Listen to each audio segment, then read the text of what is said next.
আসসালামু আলাইকুম everyone, welcome to my cooking channel.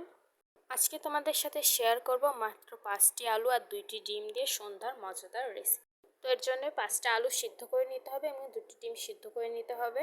এরপর সেদ্ধ ডিমগুলো ভালো করে কুচি করে নিতে হবে।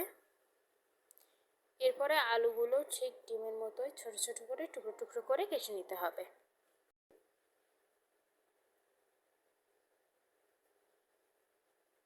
এরপর দেখো এখানে হলুদের গুঁড়া, জিরা গুঁড়া, চিলি ফ্লেক্স, গরম মশলার গুঁড়া এবং পরিমাণ মতো লবণ নিয়ে নিয়েছি। এরপরে ডিম আলুর টুকরোগুলোর ভেতরে মশলাগুলো সব দিয়ে নিতে হবে। এরপর পরিমাণ মতো সস, পেঁয়াজ কুচি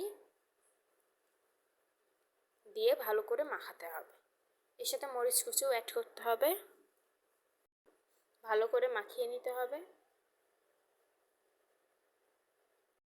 এরপর পরিমাণ মতো বেসন দিয়ে ভালো করে মিক্স করে নিতে হবে। এরপর আমি এর ভেতরে লেবু অ্যাড করে নিয়েছি। তোমরা চাইলে লেবু দিতেও পারো, নাও দিতে পারো, তবে লেবু দিলে টেস্টটা ভালো আসবে।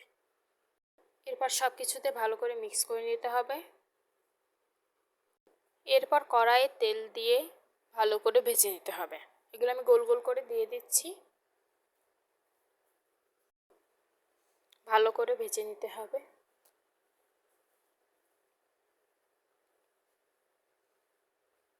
এবার দেখো কালার কিন্তু একদম বাদামি চলে এসেছে।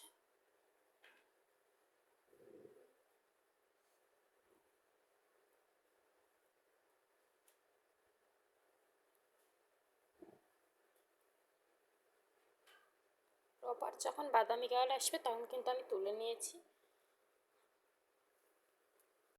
এবার কড়াই থেকে নামিয়ে নিয়ে পরিবেশন করুন ডিম আলুর মজার পাকোড়া। আর এরকম আরও ভিডিও পেতে সাবস্ক্রাইব করুন cooking with Mumtaz. Good bye everyone.